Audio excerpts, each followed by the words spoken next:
ठीक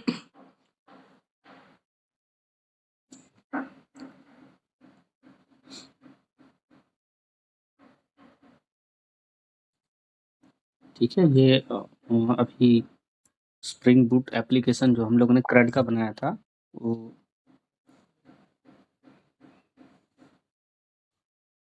शुरू हो रहा है।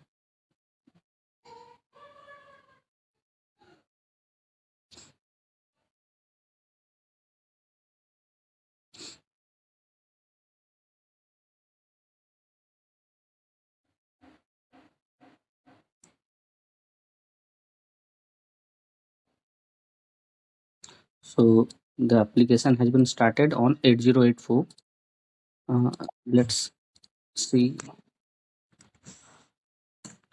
So this was the page that we were working on, and inside this page I had given options for CRUD operations, that is to display the data, to enter details into the form, save the details into database, and then delete or update that data. So the first one was booking form, where we were able to enter the details. Suppose Vikas Kumar made breakfast, not submit this. So what you have to do is, ये आप लोग पहले ही देख चुके हैं, आपको बस ये जो कंट्रोलर्स हैं इनको फॉलो करना है कि इन कंट्रोलर्स, ये कंट्रोलर कैसे मूव कर रहे हैं, क्या कोड लिखा हुआ है, आपको उसको स्टडी करना है। ठीक है, देखिए एक और डिटेल कर लेते हैं।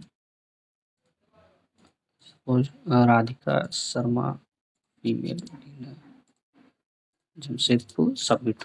So two persons detail we have entered into database, and to view that which are the details that we have submitted, view all bookings, just click here and you will get that these two details we have saved into database, and from there it is being populated on the screen.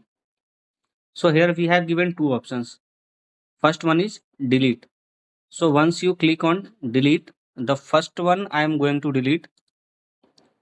So you will study about this URL, you will search this controller, then study that what is going to happen. Then again we'll see view all bookings and we'll try to edit. So once we click on edit, see this controller is being called, and the details that were saved into database is now available on the screen. We can just modify it. Suppose this Sharma we are modifying into Pandey, okay, and including this, and we are changing this destination. Then we are clicking on submit button. Bookings updated successfully. This message is also being appeared here, and to verify we'll see all bookings. See, instead of Sharma, now here it is Pandey. So CRUD operations code, it is there. I will share it today on the WhatsApp. You just import into your STS workspace as usual, and then you just check what are the codes that are being used for this operation. Okay, uh, and if you face any problem in the coming classes, any class is there, you can ask about this spring code. Okay, कोई भी class चल रही हो, अगर किसी को doubt हो इस वाले कोड में जो मैं भेजूंगा आज, आप उसके बारे में पूछ लीजिएगा। 10-15 मिनट उस पर टाइम देकर फिर कंटिन्यू करेंगे जिस चीज़ की भी क्लास रहेगी। सो अभी हम लोग जो है, without wasting our time, we will move to the JavaScript and jQuery सेशन. So for that we'll do one thing, we'll just open a notepad so that we can see why we are using this JavaScript and jQuery.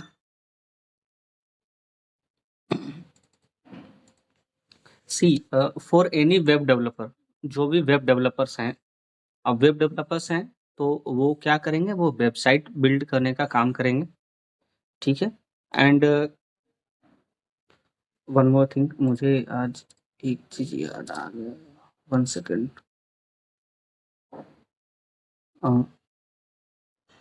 आप सभी लोगों को certificate मिल चुके हैं। Web developers के लिए जो टूल्स होते हैं इम्पोर्टेंट, उनमें आपका HTML, CSS, JavaScript and jQuery. These four are very important topics to cover for any web developer. जो भी वेब डेवलपमेंट का काम करना चाहता है, जो भी वेब डेवलपमेंट फील्ड में अपना करियर बनाना चाहता है, जो वेब एप्लीकेशन पे काम कर रहा है, उसके लिए ये 4 चीज़ें जाननी बहुत ही ज़रूरी है, बेसिक है।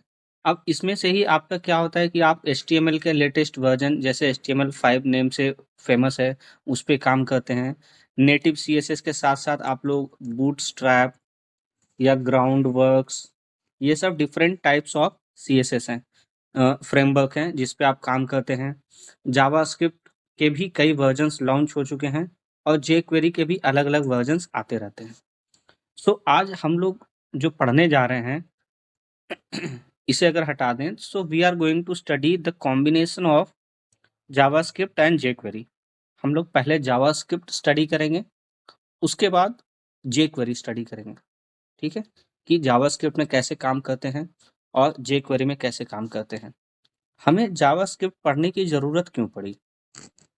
So it's a very popular language, scripting language basically. Popular scripting language, it's better to say. It's a very popular scripting language, ठीक है। एंड स्टार्टेड फ्रॉम 1997 ऑनवर्ड्स इसके कई वर्जन्स रिलीज हो चुके हैं, कई वर्जन्स इसके रिलीज हो चुके हैं, ठीक है। और अभी तक ये कंटिन्यूअसली जो है वो मार्केट में बना हुआ है। And one very important thing is it is free to use.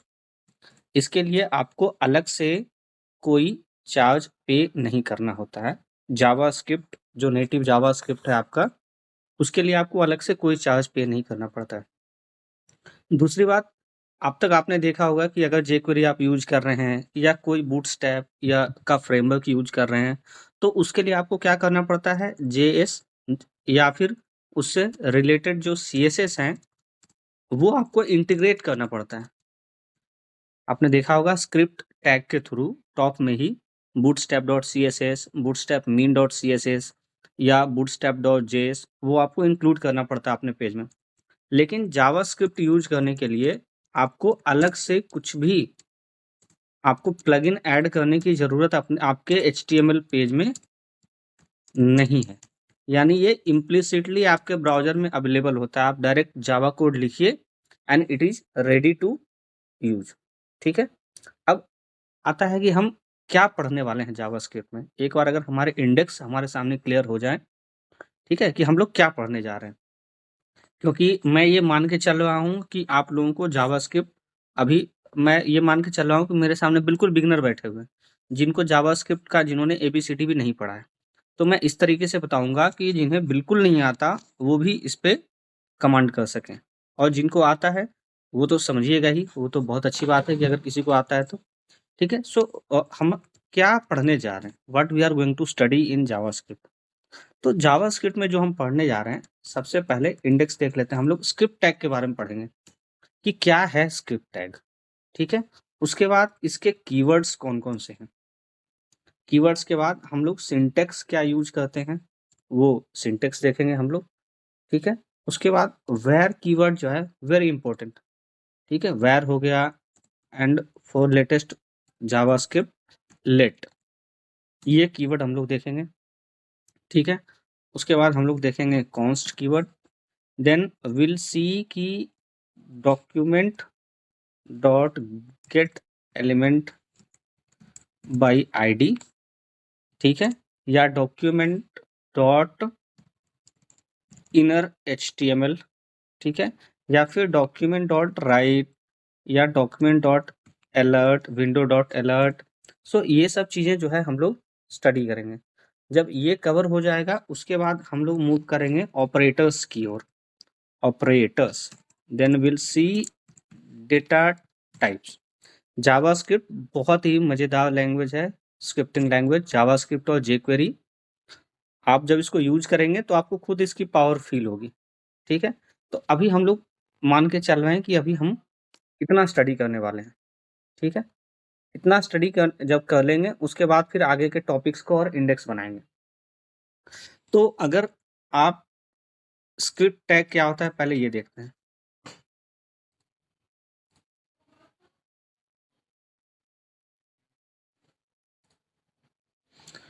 ठीक है, अगर आपका कोई HTML पेज हो तो बेसिकली उसका फॉर्मेट क्या होता है, HTML and something like this.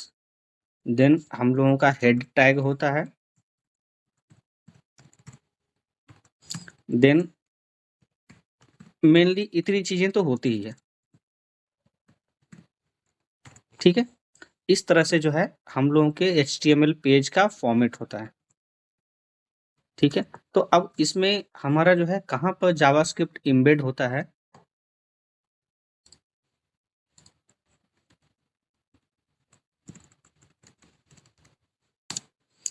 ठीक है, हम लोगों का जावास्क्रिप्ट कहाँ एम्बेड होता है हम लोग ये देखते हैं। तो आप जो भी जावास्क्रिप्ट का कोड आप यूज करना चाहेंगे उसके लिए आपको जावास्क्रिप्ट का जो कोड है वो आपको इस स्क्रिप्ट टैग, ये याद रखना है, इस स्क्रिप्ट टैग के अंदर ही आपको उसका कोड लिखना है जावास्क्रिप्ट का। ठीक है, एक मिनट मैं STS ओपन करके एक बार यहाँ दिखाता हूँ आपको।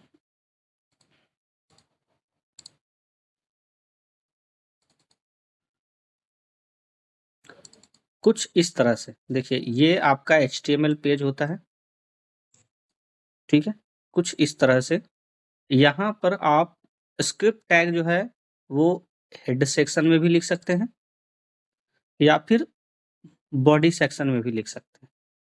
ठीक है, दोनों में से आप जिस जगह कंफर्टेबल है आप वहां लिख सकते हैं। दोनों जगह स्क्रिप्ट जावास्क्रिप्ट का कोड जो है वो उसी तरह रन करेगा जैसे किसी और सेक्शन में आप जैसे करते हैं, बॉडी में लिखें तब भी वैसे ही ये रिएक्ट करेगा, और हेड टैग के अंदर लिखते हैं तब भी ये अपना काम करेगा। बट आपको याद ये रखना है कि जो भी आपको कोड लिखना है जावास्क्रिप्ट का वो इस स्क्रिप्ट टैग के अंदर ही लिखना है। ठीक है, आप जैसे स्क्रिप्ट टैग के अंदर कोई कोड लिखेंगे ब्राउजर विल ऑटोमेटिकली अंडरस्टैंड कि ये जो है जावास्क्रिप्ट का कोड यहाँ लिखा हुआ है। ठीक है, यहाँ पे जावास्क्रिप्ट का कोड लिखा हुआ है। सेम सेम तरीके से ही जेक्वेरी, जेक्वेरी का जब आप कोड लिखेंगे तो उसे भी आप स्क्रिप्ट टैग के अंदर ही लिखेंगे। ठीक है, अभी हम लोग देखेंगे कि जो कोड आखिर जेक्वेरी की ज़रूरत क्यों पड़ी। जब हमारे पास जावास्क्रिप्ट है तो हमें जेक्वेरी की ज़रूरत क्यों पड़ी, बट उससे पहले हमें ये जानना ज़रूरी है कि जावास्क्रिप्ट क्या होता है। ठीक है, तो समझिए, अगर मुझे जावास्क्रिप्ट का कोड लिखना हो HTML पेज में कहीं पर तो मैं या तो हेड सेक्शन के अंदर लिख सकता हूँ या फिर बॉडी सेक्शन के अंदर। और लिखने का तरीका क्या है, आपको script tag open and script tag close, इन दोनों के बीच में ही अपना जावास्क्रिप्ट का कोड लिखना है। एक और चीज, जरूरी नहीं है कि आप एक स्क्रिप्ट टैग यूज करें, आप चाहें तो मल्टीपल स्क्रिप्ट टैग यूज कर सकते हैं। ठीक है, आप चाहें तो जितने फंक्शन बना रहे हैं आप उतने SCRI आप जितने फंक्शन चाहें आप उतनी बार आप स्क्रिप्ट टैग को लिख सकते हैं। ठीक है, 2 बार 4 बार जितनी बार चाहें। इस चीज को समझिएगा फिर से। यहाँ पे सपोज मैंने कोई फंक्शन बनाया है, मैं चाहता हूँ कि एक और फंक्शन बनाऊं और उसको मैं अलग स्क्रिप्ट टैग के अंदर लिखूं, नो इशू, कर सकते हैं। अगर आप चाहते हैं कि मैं 2 स्क्रिप्ट टैग या एक से ज़्यादा स्क्रिप्ट टैग ना लिखूं, मैं एक ही स्क्रिप्ट टैग के अंदर दोनों फंक्शन लिख दूं, तब भी ओके है, कोई दिक्कत नहीं है। ठीक है, समझ गए इस पॉइंट को। आप एक से ज़्यादा स्क्रिप्ट टैग लिखना चाहें तब भी कोई दिक्कत नहीं है। आप एक ही स्क्रिप्ट टैग के अंदर एक से ज़्यादा फंक्शंस या मल्टीपल स्टेटमेंट ऑफ जावास्क्रिप्ट लिखना चाहें तब भी कोई दिक्कत नहीं है। ठीक है, याद रखिएगा। अगला है, अब एक एग्जांपल लेते हैं जैसे, ठीक है, आपके सामने ये जो HTML पेज दिख रहा है, इसके कोड को समझने की कोशिश करते हैं। ठीक है, ये मेरा HTML टैग्स हो गया। ठीक है, यहाँ से हमारा जावास्क्रिप्ट का कोड शुरू होता है। जावास्क्रिप्ट के कोड में मैंने एक फंक्शन बनाया है, ठीक है, माई हेडर फंक्शन के नाम से, और इसके अंदर मैं क्या कर रहा हूँ कि document dot get element by ID. ठीक है, अब ये क्या काम करता है ये समझिए। अगर मेरे पास कोई भी एलिमेंट है HTML पेज में और मैं उस HTML पेज के उस एलिमेंट में कोई डेटा इनपुट करना चाहता हूँ या उसके ऊपर कोई ऑपरेशन परफॉर्म करना चाहता हूँ, तो मैं जावास्क्रिप्ट के थ्रू कर सकता हूँ। इसके लिए मैं क्या करूँगा, इसके लिए मैं उस टैग को एक आईडी प्रोवाइड कर दूंगा। जैसे मेरा ये पी टैग है, इसको मैंने एक आईडी प्रोवाइड कर दी डिस्प्ले पैरा। ठीक है, और अब इस डिस्प्ले पैरा में अगर मुझे कोई टेक्स्ट एम्बेड करना रहा तो उसके लिए मैं पहले इसका रेफरेंस गेट करूंगा, document dot get element by ID which element display para. ये डिस्प्ले पैरा जो आईडी का नेम दिया है वो आपको यहाँ यूज कर लेना है। तो इस तरह से इतनी दूर का ये जो कोड है इसने क्या किया है, इस एलिमेंट का रेफरेंस गेट किया, और उसके और इनर एचटीएमएल जो है उस एलिमेंट में आप जो भी टेक्स्ट एम्बेड करना चाहते हैं उसके लिए होता है। ठीक है, एक बार इसको रन करने की कोशिश करते हैं हम लोग, उसके बाद समझेंगे चीज़ों को आगे कि ये क्या कर रहा है। तो इसके हिसाब से क्या होना चाहिए, अभी देखो आप स्क्रिप्ट टैग को भूल जाओ। अभी क्या होना चाहिए कि मेरे पास एक, जब मैं इस HTML पेज को रन करूं तो मेरे पास एक पैराग्राफ दिखना चाहिए जिसमें लिखा होना चाहिए ए पैराग्राफ, और मेरे पास दो दो बटन होने चाहिए। ठीक है, और इन बटन को क्लिक करने पर जो जावास्क्रिप्ट फंक्शन का नेम मैंने दिया है वो मेरा कॉल होना चाहिए। ठीक है, पहले इसको रन करते हैं हम लोग।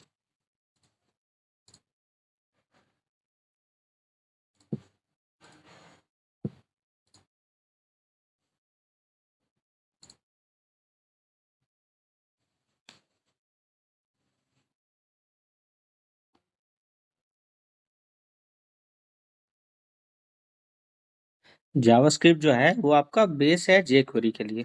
ठीक है, तो आप जावास्क्रिप्ट अच्छे से समझिए, उसके बाद फिर हम लोग jQuery भी समझेंगे।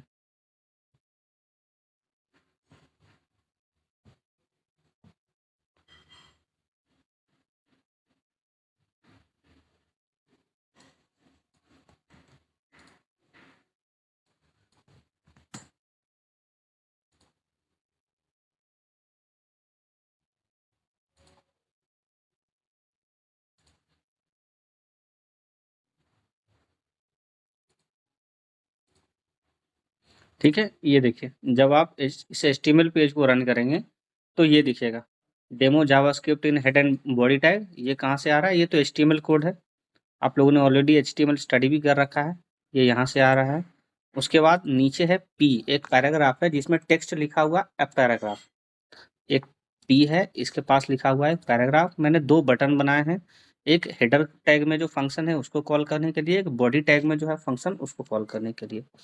अब ये क्या कर रहा है, जैसे ही मैं इस बटन पे क्लिक करूंगा तो ये क्या करेगा, इस फंक्शन को कॉल करेगा। And what this function is doing, let's see, ये रेफर करेगा इस पैराग्राफ को, this will refer to this ID. अब इस आईडी के पास चाहे मैं पी लिखूं चाहे div लिखूं या कोई भी ऐसा कंपोनेंट लिखूं HTML का, ये वर्क करेगा। और इसमें ये क्या होना चाहिए, ये टेक्स्ट एम्बेड हो जाना चाहिए। मैं एक और बटन क्लिक कर रहा हूँ, मैंने क्या देखिए, जैसे ही मैंने क्लिक किया तो हेडर फंक्शन को किया इसने, यहाँ ये कॉल किया, और कॉल करते ही इसने ये जो है इनसाइड हेड टैग फंक्शन ये इसने कॉल किया, और डेटा जो है वो इस पैराग्राफ में दिखने लगा। ठीक है, अब जैसे फॉर एग्जांपल मान लीजिए मेरे पास एक डिव है और इसकी मैं आईडी दे रहा हूँ स्टूडेंट, या फिर नेम देता हूँ मैं, इसकी आईडी मैं देता हूँ एफ नेम। ठीक है, अभी इसमें मैं लिखता हूँ नो डेटा इन div। अभी मेरे पास इस डेटा में कोई div नहीं है, सॉरी इस div में कोई डेटा नहीं है। अब मैं क्या करता हूँ कि मैं ये चाहता हूँ कि मैं अगर कोई फंक्शन कॉल करूँ, सपोज मैंने एक बटन बनाया, its type is equal to button, और मैं चाह रहा हूँ कि इस पे क्लिक करने पर मेरा एक फंक्शन कॉल हो, पुट डेटा इन div। ठीक है, और उसमें क्या करना है, जो भी मैं यहाँ से पास करूँ, सपोज मैंने यहाँ से दिया है ठीक,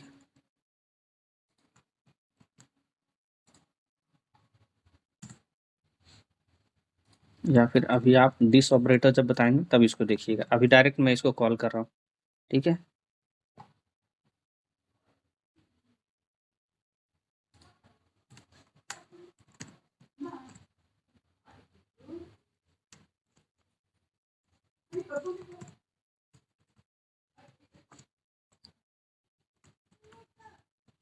कॉल। ठीक है, अब मैं क्या करूँगा, ये बनाऊँगा फंक्शन, मैं सेम स्क्रिप्ट में बना सकता हूँ, अलग में भी बना सकता हूँ। ठीक है, मैंने सपोज यहाँ लिखा स्क्रिप्ट टैग। ठीक है, यहाँ मैंने फंक्शन बनाया, and what I am going to do is, मैं पहले उसका रेफरेंस ले लेता हूँ, document dot get element by ID, which element, F name. ठीक है, अब यहाँ देखिए दो चीजें हैं, एक तो है कि अगर ऐसा कंपोनेंट हो जिसमें हम एंटर करते हैं डेटा को, ठीक है, ध्यान दीजिएगा, ऐसा कंपोनेंट हो जिसमें हम लोग डेटा एंटर करते हैं, जैसे टेक्स्ट बॉक्स। अगर टेक्स्ट बॉक्स होता तो हम लोग यहाँ पे देते वैल्यू, लेकिन जो लेबलिंग के लिए यूज होता है जो कंपोनेंट, जैसे div हो गया, p हो गया, पैराग्राफ, आपका आई हो गया, ठीक है, तो इसके स्पैन हो गया, तो इन सब के लिए हम इनर HTML यूज करते हैं। और यहाँ मैं देता हूँ क्लिक्ड ऑन div। ठीक है, यहाँ इसको बंद कर देते हैं। ठीक है, अभी हमारा परफेक्टली वर्क करना चाहिए, तो हम लोग एक बार इसको रन कर रिफ्रेश करते हैं पेज को अपने, ये मैंने रिफ्रेश कर दिया। ठीक है, बटन कहाँ है?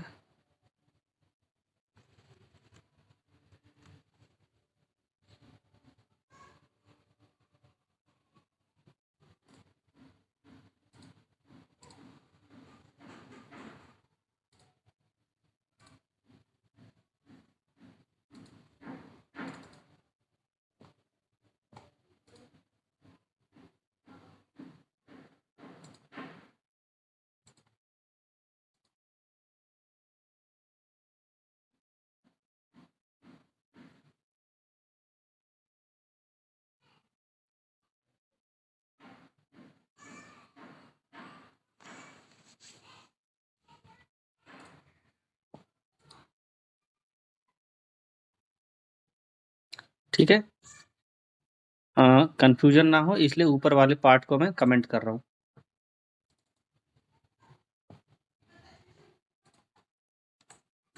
इसमें कमेंट करने का तरीका है इस तरह से, HTML का। ठीक है, ये मैंने कमेंट आउट कर दिया, अब मैं इसको, ठीक है, ये हो गया। अभी दिखा रहा है नो डेटा इन div, जैसे ही मैं इसके कॉल पे क्लिक करूंगा, क्लिक्ड ऑन div, यानी इसने क्या किया, इस कॉल बटन पे क्लिक करते ही इसने ये फंक्शन कॉल किया, और इसने ये जो डेटा है वो पुट कर दिया इस div में। ठीक है, अब ये वाला पॉइंट आप लोगों को समझ में आया या नहीं, जो मैंने document dot get element by ID के थ्रू किया है, इसमें कोई कंफ्यूजन है, आगे बढ़े।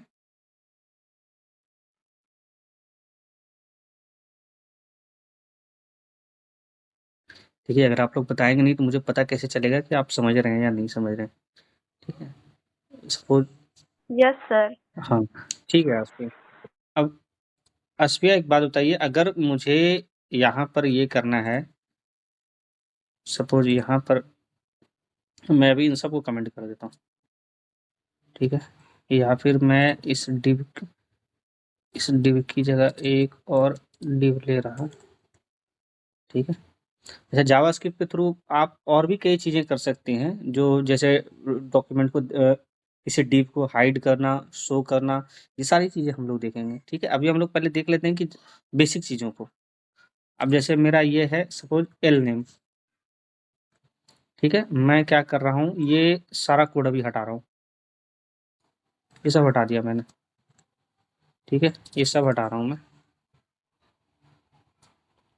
मैं ये सारा कुछ हटा रहा हूँ, अभी अभी मेरे सामने कुछ भी नहीं है। मैं सिंपली ये ले रहा हूँ कि मेरा एक डिव है जिसकी आईडी है सपोज रोल नंबर, ठीक है, ये डिव है। अब मैं क्या चाह रहा हूँ कि मैं इस, ये तो HTML कोड है, यहाँ तक तो आप लोग ऑलरेडी कर चुके हैं। ऑन क्लिक इक्वल्स ये,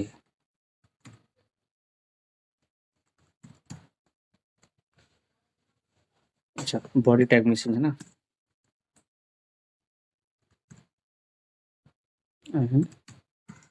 हेड टैग भी डिलीट हो गया, यहाँ तक है, ठीक है। अब सपोज आप लोगों में से कौन बताना चाहता है, खुद बताइए। अभी एक क्वेश्चन पूछूंगा, इजी क्वेश्चन ही रहेगा, जो आपने पढ़ा है उससे ही रहेगा।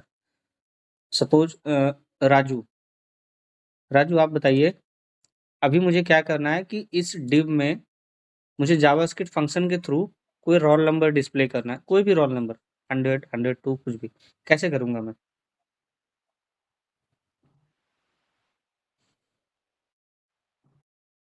अभी हम लोग देखते हैं कि मेरे पास एक टेक्स्ट बॉक्स है, इसको मुझे वैलिडेट करना है, इसमें जो एंट्री होगी, पहले इसको हम लोग रन करते हैं। रन किया, मेरे पास एक टेक्स्ट बॉक्स आया, यहाँ पे लिखा हुआ है इंटर योर मार्क्स मैक्सिमम 100, ठीक है। ये मैंने यूजर को बता दिया कि आप यहाँ पे एंट्री कीजिए marks, but it should not be greater than 100, maximum 100। अब यूजर ने यहाँ एंटर किया कुछ, आपको वो चेक करना है कि इसने करेक्ट डेटा एंटर किया है कि नहीं, तो आप जावास्क्रिप्ट के थ्रू कर सकते हैं इसको, ठीक है। इसके लिए हम लोग यहाँ कोड लिखते हैं। तो सबसे पहले हम लोग क्या करेंगे, अब देखिए यहाँ पे वैर, वैर किस लिए यूज हुआ, वेरिएबल डिक्लेरेशन के लिए, ठीक है। तो सपोज मैं लेता हूँ entered marks equals, entered marks क्या है, अगेन हम लोग रेफरेंस के थ्रू इसकी वैल्यू सेट कर सकते हैं और गेट भी कर सकते हैं, ठीक है। तो हम लोग करते हैं document dot get element by ID, which ID, marks, marks dot value. अब क्या होगा कि यूजर जो भी एंटर करेगा यहाँ, ठीक है, पहले अपना फंक्शन का नेम चेंज कर लेते हैं, ठीक है। अब यूजर जो भी एंटर करेगा वो वैल्यू इसमें स्टोर हो जाएगी। अब इस वैल्यू को हम लोग पहले पॉपुलेट करके देख लेते हैं कि यूजर ने क्या इंटर किया है, एंटर्ड बाई यूजर। अभी देखते जाइए, उसके बाद एक एक करके चीजों को समझेंगे, जो भी नए नए कीवर्ड्स आपके पास आ रहे हैं।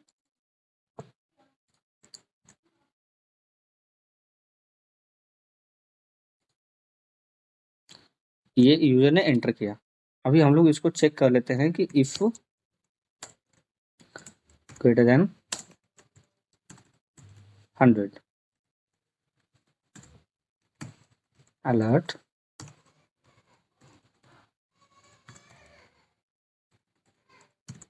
you have entered invalid data, ठीक है। Please put data in given range, ठीक है, एंड रिटर्न फॉल्स एल्स क्या मैसेज देते, वैलिडेशन सक्सेसफुल। ठीक है, मैंने ये काम किया है।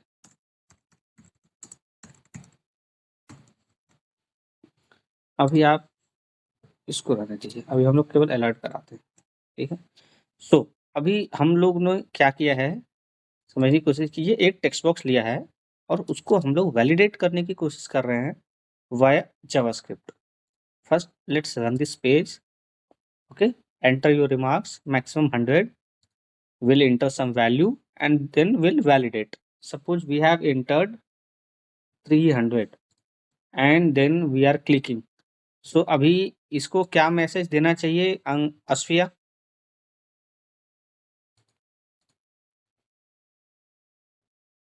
Sir, you have entered invalid data. Please Okay. put data in given range. ठीक है, so let's check.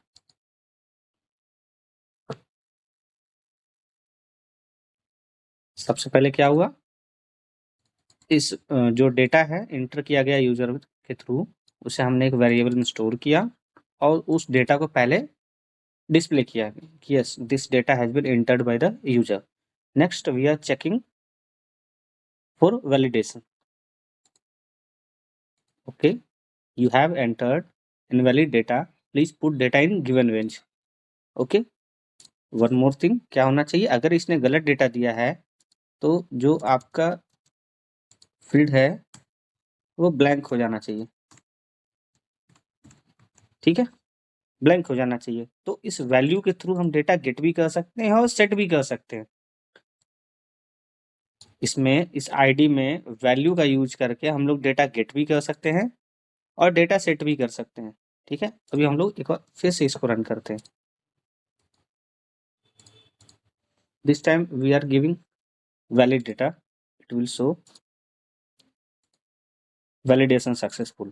But if we are giving invalid data, what it will do, entered by user 400. Next, you have entered invalid data, please put data in given range. Okay, ये हट गया क्योंकि data invalid था। अभी मैं 50 देता हूँ। Now the validation will be validation successful. Okay, ठीक है, तो इस तरह से आप समझिए यहाँ पे हमने क्या क्या किया है।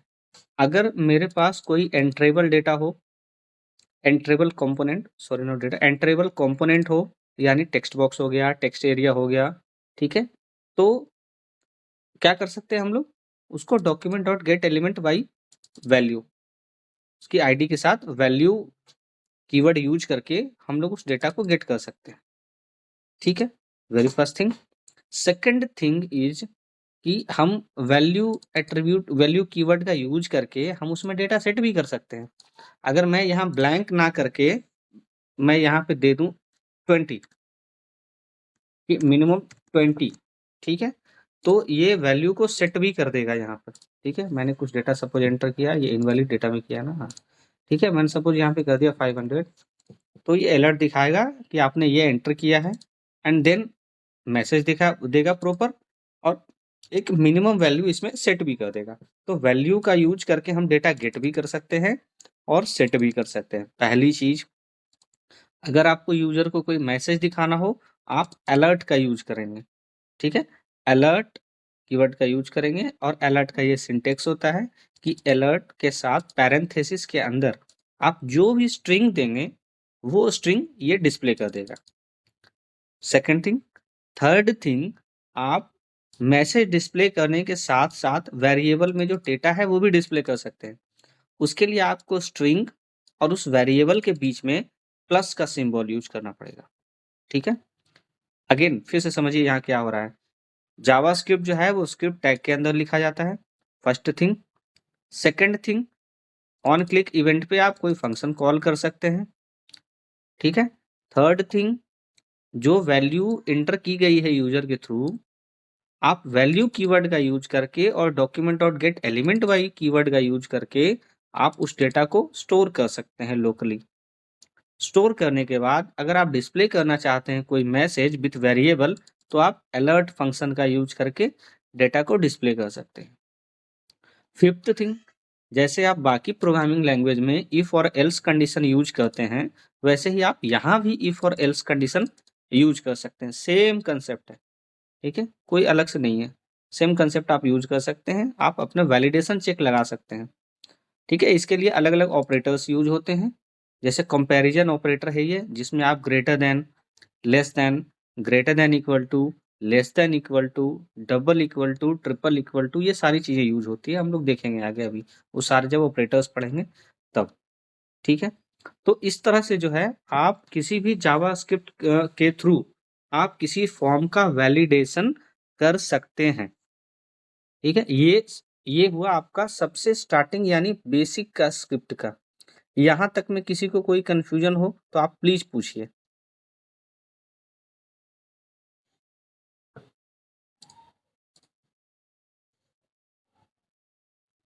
लिख सकते, ठीक है, जो भी आप जावास्क्रिप्ट का कोड लिख रहे हैं, that you can write into any other JavaScript file, और उस जावास्क्रिप्ट फाइल का एक्सटेंशन होगा डॉट जेएस।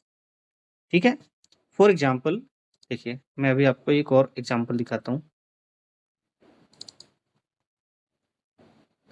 ये देखिए, मेरे पास एक ये पेज है, सपोज इसको हटाते हैं, कंफ्यूजन क्रिएट करेगा।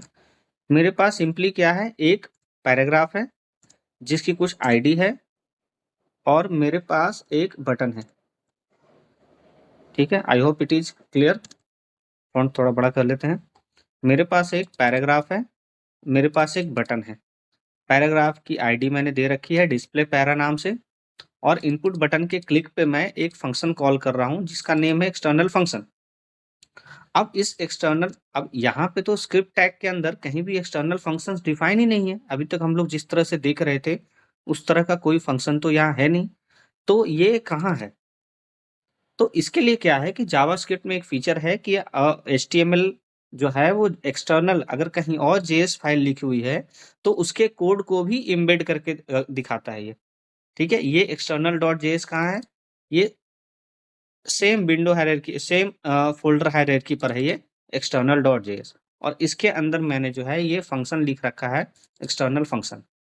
ठीक है, अभी हम लोग एक काम करते हैं, इसको रन करते हैं।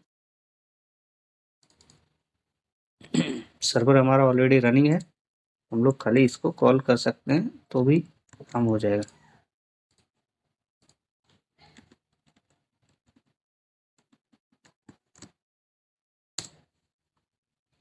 ठीक है, यहाँ पे क्या है, मेरा एक पैराग्राफ है और एक्सटर्नल फंक्शन कॉल हुआ है। एक्सटर्नल फंक्शन को will click see this external function called from where this label has been embedded into this place. Check. Let's check. This is the paragraph. Initially, the text being shown is a paragraph, and when we called external function, so it has checked that where it is. अगर ये local में कहीं script tag के अंदर है तो वो call होगा, अगर वो यहाँ नहीं है लोकली में कहीं पे, तो अगर कोई जेएस फाइल इंक्लूड हुई है, जेएस फाइल यानी जावास्क्रिप्ट फाइल जिसका एक्सटेंशन होता है डॉट जेएस, तो ये चेक करेगा कि इस जेएस फाइल के अंदर क्या मेरा ये इस नाम से कोई फंक्शन है। लेट्स चेक, यस फंक्शन है, तो ये आपका ऑटोमेटिकली कॉल हो जाएगा। एंड देन जैसे आपने अभी पिछले प्रोग्राम में देखा, बाकी सारी चीजें फिर वैसे ही रन करेगी। ठीक है, जैसे अगर मैं यहाँ पर दे देता हूँ मॉडिफाइड एक्सटर्नल फंक्शन कॉल्ड। ठीक है, एक बार फिर से पेज को रिफ्रेश करते हैं।